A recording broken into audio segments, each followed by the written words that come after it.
வணக்கம். All in one zone devotional சேனலுக்கு உங்களை அன்புடன் வரவேற்கிறேன். இன்றைக்கி நம்மளுடைய சேனலில் இன்றைக்கி சோமவாரம் திங்கட்கிழமை இல்லையா, இன்றைக்கி சிவபெருமானுடைய அற்புதமான திருநீற்று பதிகம் பாடலை தான் நம்ம கற்றுக்க போகிறோம். அதாவது கொடிய நோய்களை ஒரு நொடியில் தீர்க்க வல்ல சிவபெருமானின் திருநீறு, அதாவது விபூதி நாம் அணிந்தால் நோய்கள் ஒரு நொடியில் நீங்கும் பக்தி பாடலான திருநீற்று பதிகம் பாடலை தான் நம்ம பாட போகிறோங்க. அதற்கு முன்னால் நம்மளுடைய சேனலை இதான் ஃபர்ஸ்ட் டைம் பார்க்குறவங்களா இருந்தாலும் சரி, சப்ஸ்கிரைப் பண்ணாமல் பார்க்குறவங்களா இருந்தாலும் சரி, நம்ம சேனலை சப்ஸ்கிரைப் பண்ணிக்கோங்க. கூடவே அந்த பெல் பட்டனை ப்ரெஸ் பண்ணிக்கோங்க. ஆல் என்கின்ற ஆப்ஷனையும் ப்ரெஸ் பண்ணிக்கோங்க. அப்போ தான் நான் போடுற வீடியோஸ் எல்லாம் உங்களுக்கு உடனுக்குடன் நோட்டிஃபிகேஷனில் மிஸ் பண்ணாமல் தெரிய வரும். சரி வாங்க, இப்போ நம்ம வீடியோக்குள்ளே போகலாம். அதாவது திருநீற்று பதிகம் அப்படின்ற பாடலை தாங்க நம்ம பாட போகிறோம். அதாவது இது எப்போ பாடலாம் அப்படின்னா, சோமவாரமாகிய இன்றைக்கி திங்கட்கிழமை அன்னைக்கு பாடலாம், பிரதோஷ காலத்தில் பாடலாம், மற்றும் சிவபெருமானுக்குரிய சிவராத்திரி அன்னைக்கும் நம்ம பாடலாம். மற்றும் எப்போல்லாம் நம்ம விபூதி நெத்தியில் அணிந்து இருக்கிறோமோ, விபூதி இட்டுக்கும் போதெல்லாம் நம்ம இந்த பாடலை பாடலாம். அதாவது நோயை தீர்க்கும் மருந்தாக சிவபெருமானின் விபூதி திருநீற்று நமக்கு ஒரு பிரசாதமாகவும் நம்முடைய நோய்களை தீர்க்கும் மருந்தாகவும் இருக்கிறது. அந்த பாடல் தான் நம்ம இன்றைக்கி பாட போகிறோம். இது திருஞான சம்பந்தர் பாடிய ஒரு அற்புதமான திருநீற்று பதிக பாடலாகுங்க. உஷ்ணத்தால் நமக்கு வரக்கூடிய வெப்ப நோய் அனைத்தும், அம்மை நோய், காய்ச்சல் அனைத்தும், விஷக்கடிகள் அனைத்தும் எளிதாக தீர்க்கக்கூடிய ஒரு அற்புதமான சிவபெருமானை நம்ம நினைத்து நாம் இந்த திருநீற்று பதிகத்தை நம்ம பாடினால் நம்முடைய நோய்கள் அனைத்தும் நம் உடலிலிருந்து அப்படியே நீங்கும் என்பது ஐதீகம். அதனால் திருநீற்று பதிகத்தை நம்ம தினம்தோறும் நம்ம பாடணுங்க. நம்பிக்கையுடன் பக்தியுடனும் நம்ம பாடணும். அதாவது திருநீற்று நெத்தியில் நல்லா இட்டுக்கணுங்க. நெத்தியில் நம்ம இட்டுக்கும் போது நம்மளுடைய நோய்கள் அனைத்தும் நீரும். சிவபெருமானை நினைத்து நாம் திருநீற்று பதிகத்தை பாடி நெற்றியில் இட்டுண்டால் நம்முடைய நோய்கள் வியாதிகள் அனைத்தும் தீரும் என்பது ஐதீகம். சரி வாங்க, இந்த பாடலை நம்ம பாடலாம். உங்ககிட்ட வச்சிருப்பீங்க புக்கு, திருநீற்று பதிகம். அப்படி புக்கு இல்லாதவங்க இந்த பாடலை ஆன் பண்ணிட்டு இதனுடைய சேர்ந்து பாடுங்க. நம்ம எல்லாரும் கற்றுக்கலாம், கற்றுண்டு பாடலாம். திருநீற்று பதிகம் திருஞான சம்பந்தர் பாடியது. சரி இப்போ பாடலாம் வாங்க, என் கூடவே சேர்ந்து பாடுங்க. விபூதி நெத்தியில் வச்சுக்கோங்க. நெத்தியில் விபூதி வச்சுட்டு சிவபெருமானை மனதார நினச்சிக்கோங்க.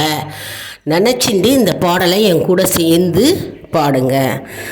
மந்திரமாவது நீரு, வானவர் மேலது நீரு, சுந்தரமாவது நீரு, துதிக்கப்படுவது நீரு, தந்திரமாவது நீரு, சமயத்தில் உள்ளது நீரு, செந்துவர் வாயுமை பங்கன் திரு ஆலவாயன் திருநீரே, வேதத்தில் உள்ளது நீரு, வெந்துயர் தீர்ப்பது நீரு, போதன் தருவது நீரு, புன்மை தவிர்ப்பது நீரு, ஓத தருவது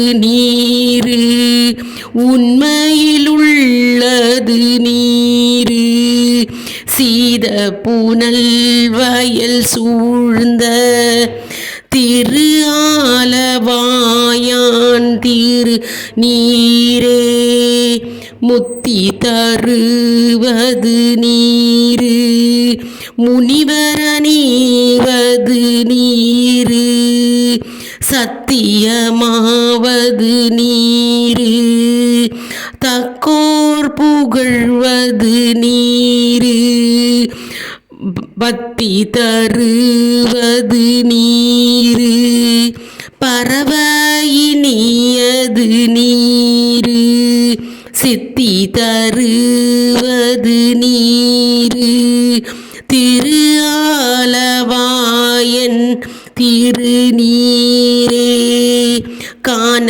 இனியது நீரு கவினை தருவது நீரு பேணி அணிப்பவர்க்கெல்லாம் பெருமை கொடுப்பது நீரு மானந்தகைவது நீரு மதியை தருவது நீரு சேனந்தருவது நீரு திரு ஆலவாயன் திருநீரே பூசையினியது நீரு புண்ணியமாவது நீரு பேசையினியது நீரு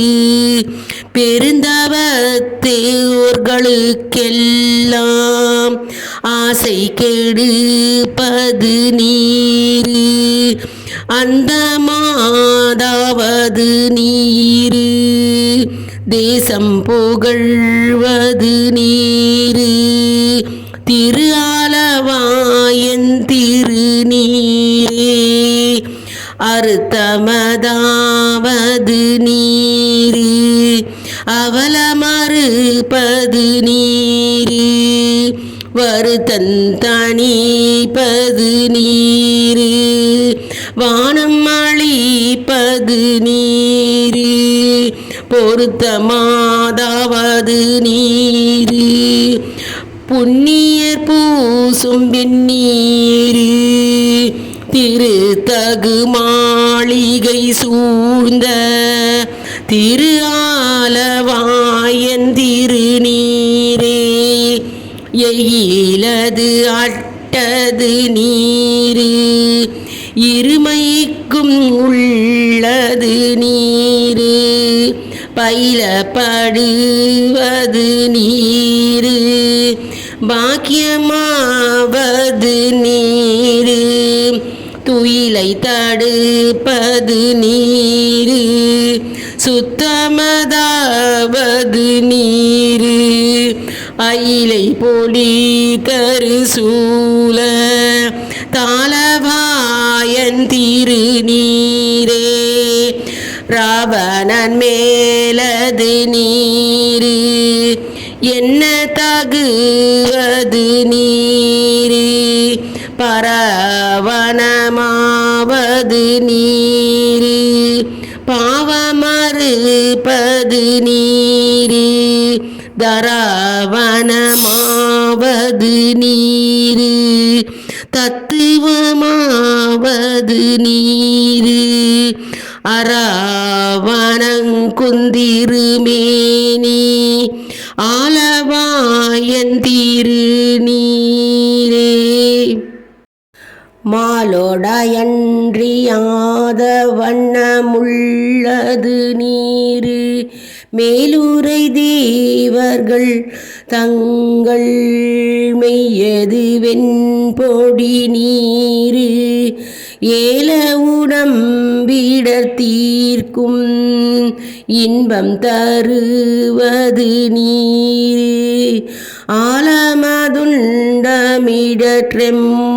ஆலமதுண்டமிடற்றெம்மாலவாயன் திருநீரே கொண்டிசை கையர்களோடு சாக்கியர் கூட்டமும் கூட கண்டிகை பிப்பது நீரு கருதையினியது நீரு எண்டிசைப்பட்ட பொருளார் ஏதுந்தகையது நீரு அண்டத்தவர் பணிதேத்தும் ஆலவாயான் திருநீரே ஆற்றல்லடல் விடையேறும் ஆலவாயான் திருநீற்றை போற்றி புகழினிலாவும் பூசுரஞான சம்பந்தன் தேற்றி தன்னுடலுற்ற தீபினியாயினை தீச்சு சாற்றிய பாடல்கள் பத்தும் வல்லவர் நல்லவர் தாமோ. சாற்றிய பாடல்கள் பத்தும் வல்லவர் நல்லவர் தாமே. சாற்றிய பாடல்கள் பத்தும் வல்லவர் நல்லவர் தாமே. திருச்சிற்றம்பலம். எந்நாட்டு உரைய சிவனே போற்றி, எந்நாட்டவர்க்கும் இறைவா போற்றி. எவ்வளவு அருமையான பாடல் பாருங்க, அற்புதமான பாடல். எப்போவுமே நம்ம விபூதி நெத்தியில் அணினோங்க, தினமுமே நம்ம விபூதி நெத்தியில் வச்சுட்டு தான் நம்ம வெளியில் போகணுங்க. எப்பவும் வெளியில் போனாக்க நமக்கு அந்த செயல் வெற்றி அமையும். அதாவது நம்ம மனதார பகவானை நினைத்து நம்ம விபூதியை நெத்தியில் இட்டுண்டு நம்ம எந்த செயலுக்கு நம்ம சென்றாலும், அதாவது ஒரு இன்டர்வியூ அட்டன் பண்ணலாம், அப்படி இல்லைன்னா ஒரு வேலைக்கு போய் ஜாயின் பண்ணலாம், இல்லைன்னா அட்மிஷனுக்கு போகலாம், இல்லை காலேஜில் முதல்ல நம்ம ஃபஸ்ட் இயர் ஜாயின் பண்ணுறதுக்கு போவாங்க ஸ்டூடெண்ட்ஸு. என்ன ஒரு செயலை நம்ம செய்தாலும் நெத்தியில் விபூதி வச்சுட்டு பகவானை நினச்சிட்டு நம்ம போகணுங்க. போனால் கண்டிப்பாக அந்த செயல் வெற்றி அடையும். அதுதான் நம்ம இப்போ திருநீற்றுப்பதிகம் அப்படின்ற இந்த பதிகத்தில் இந்த விபூதியை பற்றி அற்புதமாக பாடியிருக்கிறாரு நம்ம திருஞான சம்பந்தர். அதாவது கூன் பாண்டிய மன்னன் வெப்ப நோயில், தீர்க்க முடியாத வெப்ப நோயில் வாடி வதங்கினாராம். அப்பொழுது திருஞான சம்பந்தர் அவர் பாடிய திருநீற்று பதிகம் நல்லா மிகுந்த சக்தி பெற்றுள்ளது. அது அப்பேற்பட்ட சக்தி வாய்ந்த திருநீற்று பதிகம் அந்த பாடல். உஷ்ணத்தால் வரக்கூடிய எந்த வெப்ப நோய்களாக இருந்தாலும் சரி, அம்மை சரி, காய்ச்சலும் சரி, எல்லா விதமான விஷக்கடிகளும் சரி, அது எளிதாக தீர்க்கக்கூடிய இப்பாடல் சிவபெருமானை நினைத்து திருஞான சம்பந்தர் பாடியுள்ளார். சிவபெருமானை நினைத்து பாடியிருக்கிறார். இது பார்த்தோம்னா நம்ம எந்த விதமான நோயாக இருந்தாலும் சரி, இந்த பதிகத்தை நம்ம பாடும்பொழுது சிவபெருமானே நம்முடைய நோயை தீர்க்கும் மருந்தாக மாறிவிடுவார் என்பது நம்பிக்கை. தீராத நோயால் யார் அவதிப்படுகிறீர்களோ, மற்றும் என்ன உடல் உங்களுக்கு உபாதைகள் கஷ்டங்கள் இருந்தாலும் சரி, நெத்தியில் விபூதி பட்டியை இட்டுண்டு இந்த பாடலை தினம்தோறும் காலையிலையும் சரி மாலையிலையும் சரி இந்த பாடலை தினம்தோறும் பாட பாட அவர்களுக்கு என்ன ஆகுமா, நோய் தீர்க்கும் மருந்தாகவே சிவபெருமான் நமக்கு ஒரு வரத்தை அளிப்பாராம். நம்முடைய நோய்கள் கண்டிப்பாக தீர்ந்துவிடும். அதனால் இந்த விபூதியை நெத்தியில் இட்டுண்டு நம்ம தினம்தோறும் இந்த பாடலை பாடலாம். அந்த திருநீர் என்னதுன்னா மந்திரம். அது மந்திரமாவது நீருன்னு பாடுறோம் இல்லையா? மந்திரமாவது நீரு, வானவர் மேலது நீரு, சுந்தரமாவது நீரு, துதிக்கப்படுவது நீரு. பகவானுடைய விபூதி இல்லையா, அபிஷேகம் பண்ணுவாங்க பார்த்தீங்களா? ஆகா, என்ன அற்புதமான காட்சியாக இருக்கும் பாருங்க. நம்ம பிரதோஷ காலத்தில் நம்ம சிவபெருமானை கோவிலில் போய் பார்க்கும்போது விபூதி அபிஷேகம் பண்ணும்போது அந்த கமகமன வாசனையோட அப்படியே பகவான் வீற்றிருக்கும் அந்த கோலத்தை நினைக்கும் போதே நம்ம மெய் சிலிக்கிறதுங்க. அதாவது அந்த விபூதிக்கு அவ்வளவு சக்தி இருக்கிறது.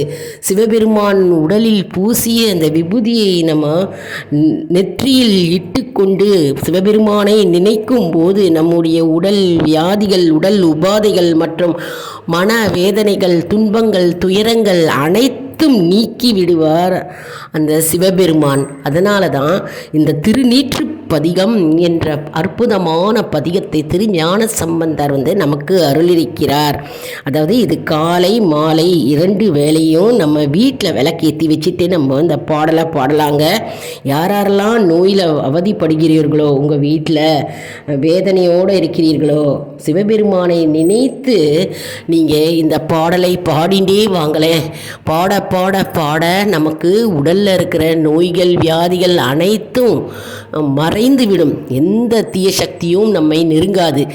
நம்ம 2 வேளையிலையும் காலையிலையும் சரி சாயந்தரமும் சரி நம்ம விபூதி நெத்தியில் இட்டுக்கொள்ள வேண்டும்.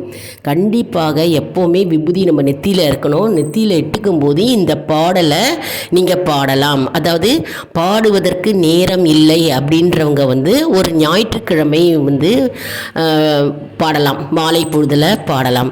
நேரம் கிடைக்கிறவங்க தினமுமே காலையிலையும் மாலையிலையும் பாடலாம். அப்படி இல்லை என்றால் இன்றைக்கி திங்கட்கிழமை சோமவாரம் இல்லையா, இன்றைக்கி சிவபெருமானை போய் வலம் சிவபெருமானை தரிசனம் செஞ்சு கோவிலில் போய் திருநீற்று பதிகத்தை பாடலாம். இதுக்கு ஒரு கூட்டு பிரார்த்தனையாகவும் எல்லாருமா சேர்ந்தும் பாடலாம். அப்படி இல்லைன்னா தனிப்பட்ட முறையாகவும் நம்ம இந்த பாடலை பாடலாம். இப்போ நாங்களாம் கூட்டு பிரார்த்தனையாக கோவிலில் பாடுவோங்க. அதாவது பிரதோஷ காலத்தில் கோவிலில் பாடுவோம். அதே மாதிரி திங்கட்கிழமை அன்னைக்கு சோமவாரத்தன்னைக்கு நாங்களாம் சேர்ந்து கோவிலில் ஒரு கூட்டாக திருநீற்று பதிகத்தை பாடுவோம். நல்ல விபூதி எடுத்து பட்டையாக இட்டுப்பார்கள் சிவபக்தர்கள் அனைவரும். ஒரே ஒரு விரலில் எடுத்து இட்டுக்க மாட்டோம். நாங்கள்லாம் அப்படியே கை விரல் அனைத்தும் விபூதியில் பதிரா மாதிரி பதிச்சுட்டு நெத்தியில் பட்டையாக இட்டுட்டு அதுக்கப்புறம் தான் நாங்கள் இந்த திருநீற்று பதிகத்தை நாங்கள் பாடுவோம். மிகவும் அற்புதமான பாடல்ங்க, சக்தி வாய்ந்த பாடல். சிவபெருமானை நினைத்து நம்ம பாடும்போது நமக்கு எந்த கெட்டதும் நம்ம அணுகாது. அதனால் கடவுள் நம்ம நினச்சா போகிறோம். மனதார ஆத்ம சித்தி, அதாவது ஆத்மார்த்தமாக பகவானை நினைத்து நம்ம எந்த செயலை செஞ்சாலும் அது கண்டிப்பாக நமக்கு பல மடங்கு பலனை நம்மை தேடி அடையும் என்பது நம்பிக்கை. என்ன அன்பர்களே, இந்த வீடியோ உங்களுக்கு மிகவும் பயனுள்ளதாக இருக்கும் என்று நான் நம்புகிறேன். இந்த வீடியோவுக்கு ஒரு லைக் கொடுங்க. இதை மற்றவர்களுக்கும் ஷேர் செய்யுங்கள், அவர்களும் பயனடையட்டும். நிறைய ஷேர் செய்யுங்கள். அதாவது உங்களுடைய ஃப்ரெண்ட்ஸ் ரிலேஷன்ஸ் எவ்வளோ பேர் இருக்காங்களோ எல்லாருக்கும் ஷேர் செய்யுங்க. ஏன்னா நீங்கள் ஷேர் செய்ய அவர்கள் பலனடைவார்கள் இல்லையா? அதன் மூலம் நமக்கும் நல்லது நடக்கும். இது நாம் பெற்ற இன்பம் இவ்வையகம் பெறட்டும் என்ற கான்செப்டில் தான் நம்ம எல்லாமே ஓடிக்கிட்டு இருக்குங்க. அதனால் மற்றவங்களும் நல்லது நடக்கட்டும், அவங்களுக்கும் நமக்கும் தானாகவே நல்லது நடக்கும். அதனால் இந்த ஒரு ஷேர் மூலமாகவே நமக்கு ஒரு நல்லது நடக்கும். மேலும் ஆல் இன் ஒன் ஜோன் அன்பர்களுக்கு ஒரு அன்பான வேண்டுகோள். நம்முடைய கம்யூனிட்டி போஸ்ட்டில் கேள்வி பதில் நேரம் வருங்க. அந்த கேள்விகளுக்கு பதில் தாங்க. இதன் மூலம் நம்முடைய ஆன்மீக பயணம் எப்படி இருக்கிறது என்பதை நாம் தெரிந்து கொள்ளலாம் இல்லையா? இது சப்ஸ்கிரைப் செய்தவர்களுக்கு மட்டுமே தெரிய வரும். அதனால் நம்முடைய சேனலை மறக்காமல் சப்ஸ்கிரைப் செய்து கொள்ளுங்கள். அடுத்த வீடியோவில் வேறொரு தலைப்புடன் உங்களை சந்திக்கிறேன். நன்றி, வணக்கம்.